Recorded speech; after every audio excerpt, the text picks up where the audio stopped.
नमस्कारम। तो मेरी वेब पास्टांग की इन्फॉर्मेशन से रिलेटेड ये दूसरा वीडियो है।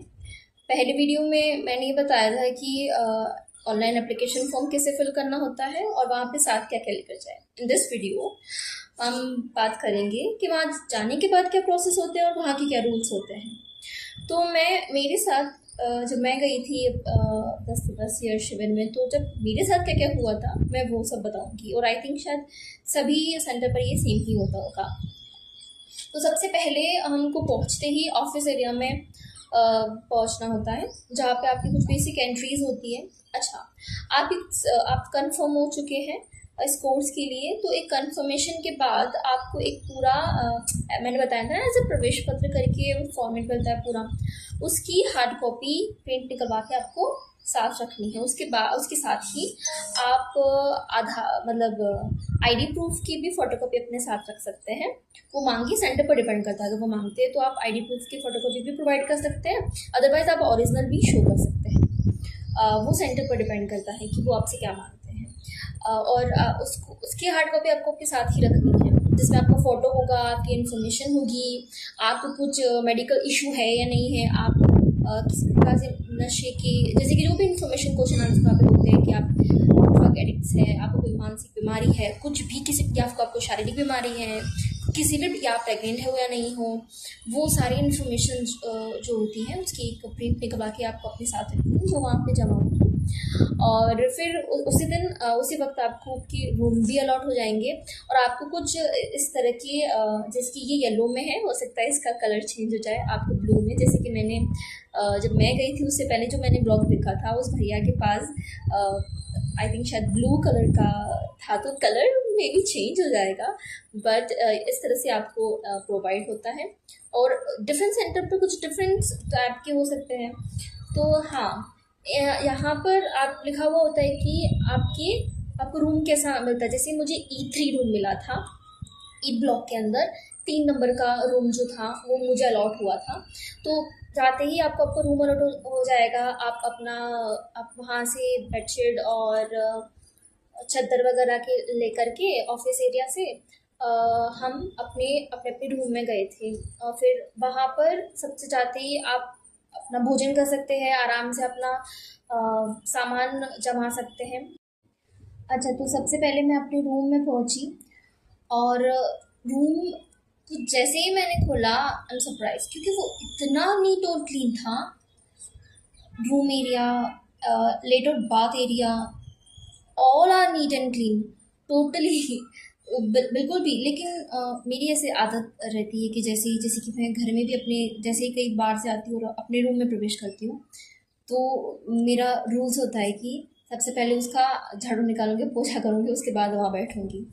तो क्योंकि वो पूरी तरह से नीट और क्लीन था, बट बिकॉज ऑफ मन की शांति, वैसे बिल्कुल भी आपको वहाँ पे कुछ भी करने की आवश्यकता नहीं होती कि आपको सफाई करनी है, क्योंकि वो बिल्कुल नीट और क्लीन था। तो फिर भी मैंने किया, बिकॉज ऑफ मेरा थोड़ा सा आदत रहता है इसलिए। उसके बाद उसी दिन वो शून्य डे कहलाता है, 0 डे, और वो काउंट में नहीं आता है। और फिर आप अपना भोजन कर सकते हैं। और फिर उसी दिन जैसे कि मैं 10 बजे पहुंच गई थी, और उसी दिन बहुत सारे साधक जो है वो आते रहते हैं। तो फिर उसी दिन 4:30 को, हाँ, 4:30 को हमको बुलाया गया, ताकि हमारी जितनी भी वैल्यूबल सामान है, जैसे कि पैसे है और भी कुछ ऐसे कोई सामान है, जैसे कि आप अपने साथ भूल से भी कुछ ले आए, कुछ भी ऐसे है जो मनोरंजन से रिलेटेड है, कुछ रीडिंग या राइटिंग से रिलेटेड है, बिकॉज साफ इंस्ट्रक्शंस हैं वहाँ के कि आप आप ना पढ़ने के कुछ साधन, ना लिखने के कुछ साधन, ऐसे किसी भी प्रकार से। वैसे आपको टाइम ही नहीं मिलेगा जब तक आप दूसरा तीसरा दिन होगा तब, लेकिन अगर आप कुछ सोच के भी लेके आए हो तो आपको टाइम नहीं मिलना है। फिर भी आप अपने साथ कुछ लेके आए हो, भूल से भी लेके आ गए हो, आपको नहीं पता हो फिर भी, तो वो सारी चीज़ें जमा होगी। और सबसे ज़रूरी चीज़ जो जमा होगी वो आपके कैमरा के फ़ोन वगैरह, वो सारी जमा होंगी। तो 4:30 को हमने अपनी सारी चीज़ें जो भी वैल्यूबल है, फ़ोन वगैरह, वो सब जमा करवा दिया। फिर उसके बाद 6 को इवनिंग के अंदर टी टाइम होता है। अच्छा, मुझे लगा, क्योंकि मुझे इतना आइडिया नहीं था, मुझे लगा कि ये जो ब्रंच टाइम है, तो क्योंकि वहाँ पे ब्रंच के लिए कुछ रखा गया था नाश्ते में, तो मुझे लगा कि डिनर मिलेगा, तो मैं क्यों ब्रंच लूँ, मुझे इतना खाने की आदत नहीं है। बट उसी दिन से ही, ऐसा नहीं है कि नेक्स्ट डे से आपको डिनर नहीं मिलेगा, उसी दिन से 0 डे से ही आपको डिनर नहीं मिलेगा। तो मैंने तो नहीं खाया था, भूल से बाद में थोड़ा सा ऐसा लगा मुझे रात को। बट आप ब्रंच ले लेना, क्योंकि डिनर नहीं मिलेगा। फिर ब्रंच के बाद, ब्रंच या टी टाइम के बाद भोजनशाला में ही, क्योंकि स्त्री और पुरुष अलगाव वहाँ का रूल्स हैं, तो हमारी जो भोजनशाला है, जो डाइनिंग हॉल है, वो भी अलग अलग है। जैसे कि डाइनिंग हॉल तो एक ही है, लेकिन स्त्री और गर्ल्स और बॉयज़ के लिए बीच में एक पर्दे के रूप में, दीवार के रूप में पर्दा रखा जाता है। जैसे कि हम हमारे चलने के एरिया में भी पूरा ही, जैसे उनके रहने का जो निवास स्थान है, हमारे रहने के जो निवास स्थान है, हमारे जो ब्लॉक्स हैं, उनके जो ब्लॉक्स हैं, उनके बीच में भी दीवार के रूप में पूरे रास्ते तक पर्दे बने हुए हैं। तो उसके बाद वहाँ पे इंस्ट्रक्शंस के लिए हमको फिर से बुलाया गया और एक वीडियो क्लिप दिखाई गई, जिसमें पूरा का पूरा इंस्ट्रक्शंस होंगे। जैसे कि क्या क्या रूल्स होते हैं। जो गर्ल्स हैं उनको दुपट्टा कैरी करना मस्ट है, चाहे आप टी शर्ट्स पहन रहे हो, लेकिन आप हाफ स्लीव्स नहीं पहन सकते। बिल्कुल ही ऐसा है कि ऑफ शोल्डर आपने पहन, ऐसा बिल्कुल नहीं चलेगा। फिर शॉर्ट्स का उपयोग नहीं कर सकते। वैसे आई थिंक शायद साधना में आपको शॉर्ट्स का उपयोग करना भी नहीं चाहिए। और वहाँ के रूल्स हैं कि आप शॉर्ट ड्रेसेस जो घुटनों से ऊपर हो, ऐसा उपयोग नहीं कर सकते। ज़्यादा फैशनेबल और तड़क भड़क कपड़े भी नहीं पहन सकते, क्योंकि हम साधना करने जा रहे हैं, ऑब्वियसली फैशन करने जा रही है। और फिर वो सब बताएंगे, जैसे कि आर्य मौन का पालन करना होता है, नोबल साइलेंस, जिसमें आप बात मुंह से तो बात करोगे नहीं, उसके अलावा आप इशारों से भी बात नहीं करोगे अन्य साधकों से और अन्य किसी से भी। उसके अलावा आप हंसी ऐसे हंस के भी, या फिर ऐसा कुछ भी तरह से कि आप ऐसा किसी भी प्रकार से आप बात नहीं करोगे। और आप अन्य साधकों से दूरी बनाकर चलोगे। बिल्कुल भी उनसे चिपकना नहीं है। आपके रूम्स अलग अलग हैं। आपकी प्लेट्स जो होगी खाने की वो अलग होगी। जैसे पहले दिन आप जो प्लेट आपके नंबर के हिसाब से, जो आपका मेडिटेशन का नंबर होगा, वहाँ पे आपका मेडिटेशन का दमा में जो आपका स्थान होगा, वही नंबर से आपके भोजनशाला में भी स्थान होगा। आपको उसी कुर्सी पर बैठना है, आपको उसी टेबल पर बैठना है, और आप उसी नंबर की प्लेट पर आपको खाना है, और फिर धो करके वो पूरे 10 दिन तक आपकी वही चलेगी। तो इस तरह की साधना का पूरा ध्यान रखा गया है। तो जब इंस्ट्रक्शन दिए गए थे, तो दोबारा आपसे कहा जाता है कि अगर आपने फिर भी गलती से कुछ ऐसी चीज़ें अपने पास रख दी हो, तो उसे जमा करवा लो। जैसे आपने जानबूझकर या गलती से फ़ोन अपने पास रख दिया है, भले उसे as a alarm clock use करने के लिए आपने ये सोचा हो कि मैं इसका यूज़ नहीं करूँगा या नहीं करूँगी, लेकिन मैं उसे अपने पास रखता हूँ, ये रखती हूँ एज अ अलार्म क्लॉक के। तो आप मेरी मान करके अदरवाइज़ आप अपने आप की मान करके फ़ोन जमा करवा दीजिएगा, क्योंकि नुकसान आपका ही है। ऐसा आपको ऐसा मतलब दिन आपको कहाँ मिलेगा, ऐसी दुनिया, ऐसा दिन जहाँ पर आपको आपका जीवन बिना फ़ोन के आप जी रहे हो, है ना। इससे अच्छी बात क्या हो सकती है कि आप 10 दिन तक, मतलब 10वें दिन तो फिर भी मिल जाता है, बट एटलीस्ट 10 दिन मान के चलो, क्योंकि वो भी थोड़ा लेट ही मिलता है। तो 10 दिन तक आप अपना जीवन बिना फ़ोन के बिताते हैं। इससे अच्छा क्या ही हो सकता है। तो आप फ़ोन दे दीजिएगा, क्योंकि नुकसान अपना ही है। तो अगर गलती से भी आपने अपना फ़ोन किसी भी तरह, या स्मार्टली भी आपने अपना फ़ोन अपने पास रख दिया हो, जो पा कर दे देना। अच्छा, एक और बात, आप जब वहाँ जाएँ तो किसी भी प्रकार की धार्मिक चीज़ों को अपने साथ ना लेके जाएँ। जैसे मैंने गलती कर दी, मैंने माला अपने साथ रख दी और मैंने भी स्मार्टली सोचा कि अच्छा 4 बजे उठना पड़ता है, तो जो सुबह के रूल्स है वो मैं 3 बजे उठ के कर लूँगी, और जो शाम के रूल्स है वो आफ्टर 9 या 10 o'clock के बाद कर दूँगी। बट वहाँ के रूल्स हैं कि आपको इस पद्धति को शुद्ध रूप में अपनाना होता है, बिना अन्य पद्धतियों, अन्य प्रोसेस या अन्य प्रकार की चीज़ों को शामिल किए। तो हमारा ये धर्म बनता है कि हम उसे वैसे ही स्वीकार करें, वैसे ही शुद्ध रूप में अपनाएं जैसे हमसे गुरुजी जो है इंस्ट्रक्शंस करते हैं। तो किसी भी प्रकार की धार्मिक, जैसे कि आप अपने गले में डाल रखी हो कोई भी प्रकार की माला, कंठी माला हो, रुद्र माला हो, रुद्राक्ष की माला वगैरह, या फिर जप माला हो किसी प्रकार की।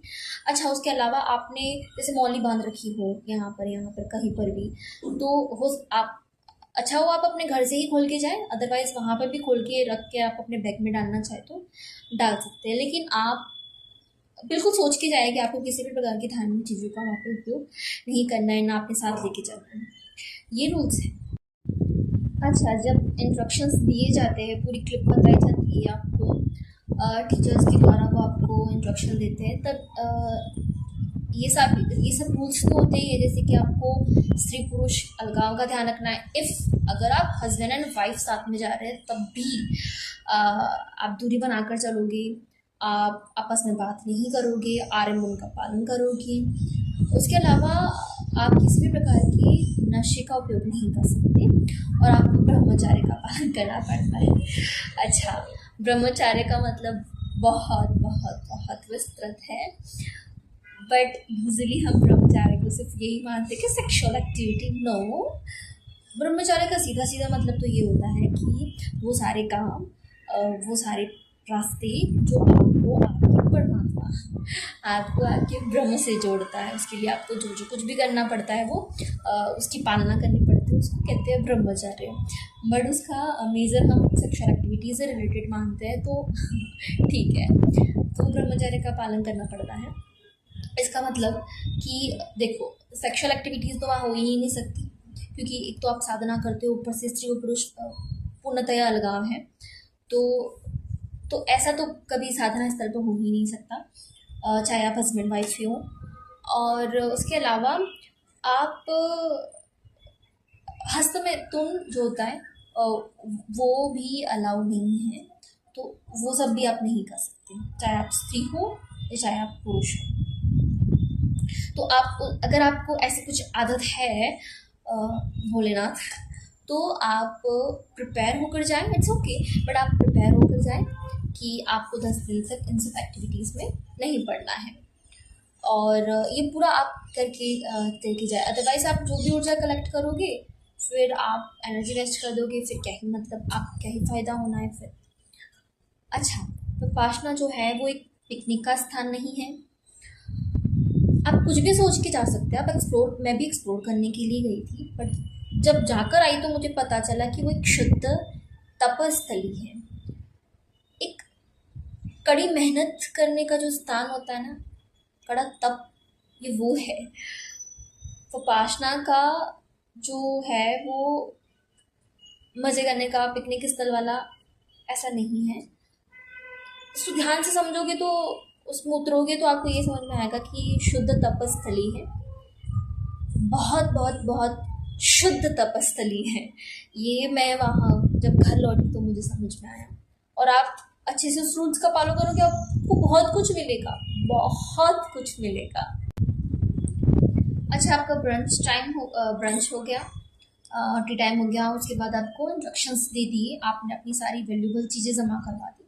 फिर उसे दिन 0 डे को ही आई थिंक शायद हम गए थे 7:30 या 7 o'clock मेडिटेशन शुरू हो जाता है। और जब हम धम्मा हॉल में उसी दिन पहुंचते हैं, वहाँ पहुंचते ही हमारा आर्यमोन शुरू हो जाता है, यानी कि 0 डे से ही हमारा आर्यमोन शुरू हो जाता है, और जो जो भी रूल्स है वो सारे अप्लाई होने शुरू हो जाते हैं, उन सब की पालना फिर आपको करनी पड़ती है। तो जो नोबल साइलेंस है वो 0 डे से ही, उसके शाम से ही शुरू हो जाता है, और फिर वापस 7 से लेकर के 9 तक मेडिटेशन होता है। उसके बाद नेक्स्ट डे ये जो आपको येलो कार्ड जो मिलता है, जो आपको 0 डे पे मिलता है जब आप अपनी एंट्री करवाते हैं, तो इसके आगे तो आपका नाम वगैरह होंगे, आपका कौन सा रूम अलॉट हुआ वो होगा, उसके पीछे जो है वो इंस्ट्रक्शंस हैं। अब यहाँ तो इसके पीछे सारे टाइम टेबल हैं कि क्या क्या किस किस टाइम के हिसाब से आपको कैसे चलना है। जैसे कि सबसे पहले वहाँ पे 4 o'clock को आपको उठना पड़ता है। 4 o'clock को दमा का एक बेल बजता है जो काफ़ी तेज होता है, आवाज़ से उठता है, जो काफ़ी तेज होता है, तो आपको इजीली आपके रूम तक सुनाई देगा। तो उसकी आवाज़ से भी उठ सकते हो अगर आप अवेयर हो उठने में। मैंने कहा ना, अगर आप आगे किसी घंटी की आवाज़ से कोई फ़र्क ही नहीं पड़ता है तो आप अपना अलार्म क्लॉक, और फ़र्क पड़े तब भी आपको अपना घड़ी या अलार्म क्लॉक अपने पास रखना है ताकि आप समय पर उठ पाओ। तो इसके बाद 4 o'clock को एक दमा का बेल बजता है, वो आपके उठने के लिए होता है। उसके बाद 4:30 को 3 बेल बजते हैं। इसका मतलब है कि आपको अभी मेडिटेशन हॉल में पहुंचना है, यानी दमा हॉल में पहुंचना है। तो 4 बजे उठने के बाद 4:30 के अराउंड आपको नहाना और जो भी आपके काम होते हैं, फ्रेश होना वगैरह आप कर सकते हैं। उसके बाद आपको सीधा 4:30 को मेडिटेशन हॉल में पहुंचना होता है। वहाँ पर 4:30 से लेकर के 6:30 तक आपका मेडिटेशन होता है। फिर उसके बाद 6:30 टू 7:15 आपका ब्रेकफास्ट टाइम होता है। देन अगेन फिर थोड़ा सा रेस्ट होता है। उसके बाद 8 o'clock से लेकर के 11 तक आपका फिर से ग्रुप मेडिटेशन होता है। फिर 11 को आपको लंच मिलता है और फिर अगेन 12 to 5 तक आपका फिर से मेडिटेशन होता है। देन 5 to 5:30 आपका ब्रंच टाइम या टी टाइम होता है। और फिर देन अगेन 6 o'clock से लेकर के 9 तक आपका मेडिटेशन होता है। अच्छा, अगर आपको किसी भी प्रकार की बैक प्रॉब्लम है या आपसे बैठा नहीं जा रहा है, या आपके घुटनों में दर्द है या आपके पैरों में दर्द है, इस प्रकार से है, तो वहाँ पर सारी व्यवस्था है। आपको सपोर्ट देने के लिए भी पीछे से आपको चेयर मिल जाएगी, सिटिंग जो ग्राउंडेड होगी वो भी मिल जाएगी। और आपको चेयर पर बैठना है, उस हिसाब से अगर कोई कंडीशन है, इस आपकी कोई कंडीशन आप नहीं बैठ पा रहे हो, कुछ प्रॉब्लम है, तो आपको वो सारी सुविधाएँ मिलेगी। और आप एक्स्ट्रा तकिया भी ले सकते हो अगर आपको किसी प्रकार का सपोर्ट चाहिए। तो आपकी साधना में को मतलब किसी प्रकार की कोई तकलीफ ना, उसके लिए सारी सुविधाएं हैं।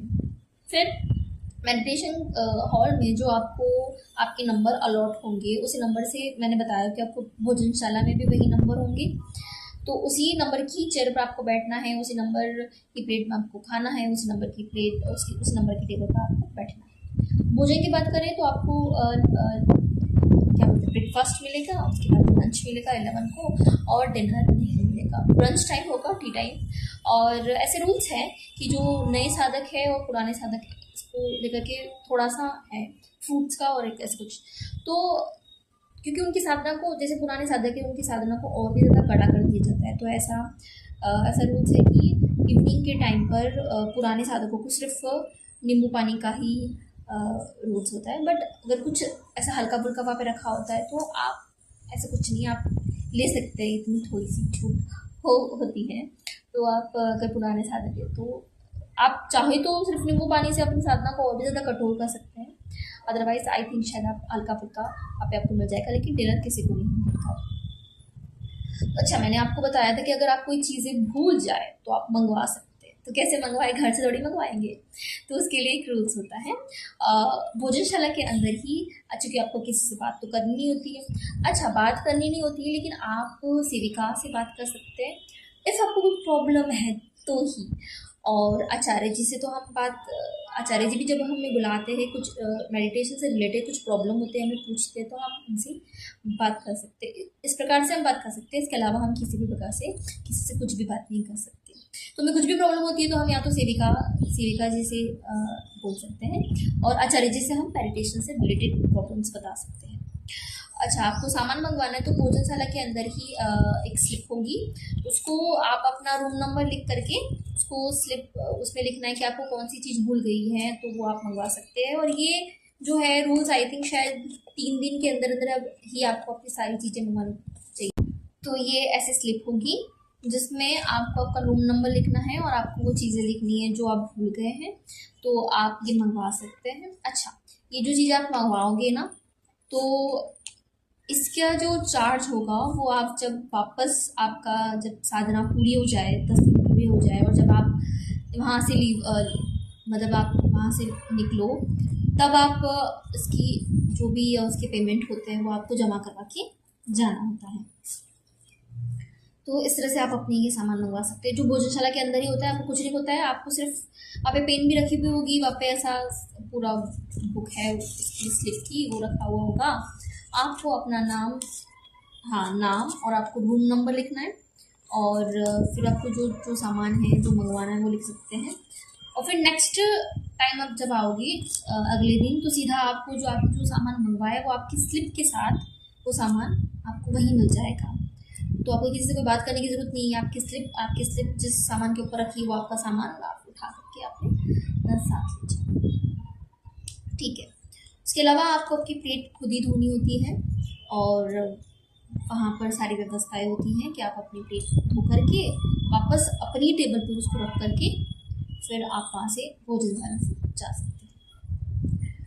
फिर उसके अलावा मैं और क्या बताऊँ। अच्छा, मेरा एक ऑब्जर्वेशन का रहता है, तो उसके आधार पर मैं आपको कुछ चीज़ें बताऊंगी।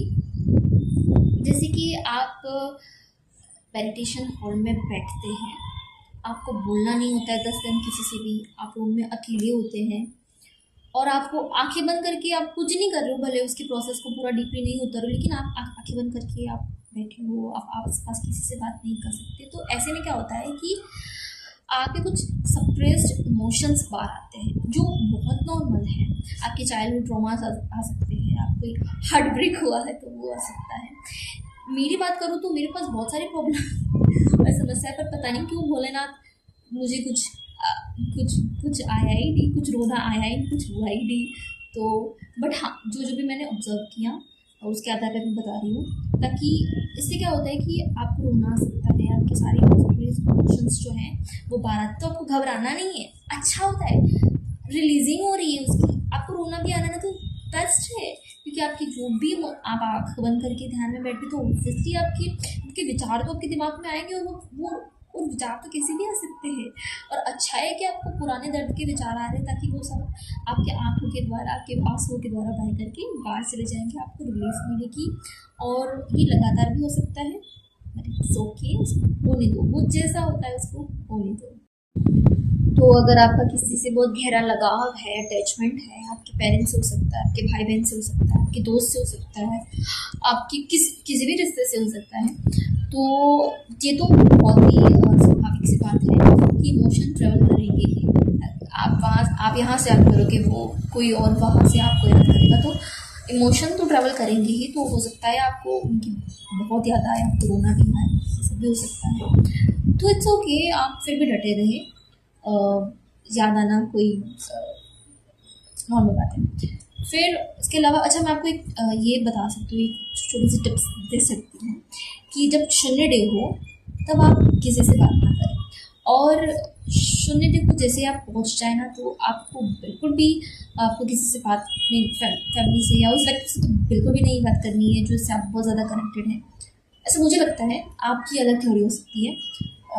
या फिर एक ऐसे इंसान से बात नहीं करना है, या तो आप ऐसे भी इंसान से बात कर सकते हैं जो आपको अपलिफ्ट दे, आपको मोटिवेट दे, आपको इमोशनली, आपको आपकी बैंक को भरे, उसको बैंकरप्ट ना करे, आपको भरे, आपको अपलिफ्ट दे, तो इट्स ओके। आपको ऐसा लगता है कि हाँ, इनसे बात करने से मुझे 10 दिन तक और भी ज़्यादा ऊर्जा मिलेगी, क्षमता मिलेगी, तो इट्स ओके। बट आप कहीं इमोशनली फंसे हुए हो तो ऐसे व्यक्ति से आप कभी भी बात मत करें। अदरवाइज क्या होगा कि फिर 4:30 को फिर फ़ोन मिल जाएगा, और अगर आप कहीं, क्योंकि हम सब यंगस्टर है ना, तो मैं ये बता रही हूँ, मैं ऑब्जर्व करके बता रही हूँ, हालांकि मेरे तो कोई भले मेरी बातें मेरे से रिलेटेड ना हो, बट समझ तो मैं भी सब कुछ। तो हम सब यंगस्टर है और हम सब के साथ सेम चीज़ें ही होती है। तो आप ऐसा किसी भी प्रकार से आप उस शून्य डे को ही, जब फ़ोन जमा होने से पहले ही जब आप अगर जल्दी पहुंच जाए तो आपको किसी भी ऐसे इमोशनल चीज़ों में फंसना ही नहीं है जो आपको बाद में वो चीज़ें आपको सफ़र करवाएं।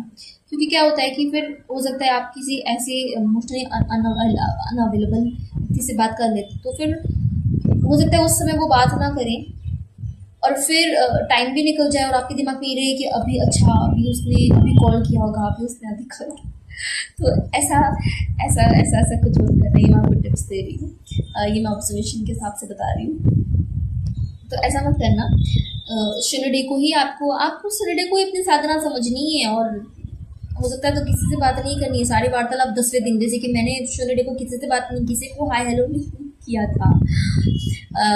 सीधा ही 10वें दिन जब आपको फ़ोन मिल जाए, क्योंकि इस दरमियान भले आप किसी से बात नहीं कर रहे हो लेकिन एक इमोशनल कोड सबके साथ जुड़ जाती है बिना बिना कुछ किए ही। तो 10वें दिन ऑटोमेटिकली वो सारे आपके फ्रेंड बन जाएंगे और आप इजीली अपन से बात कर पाओगे।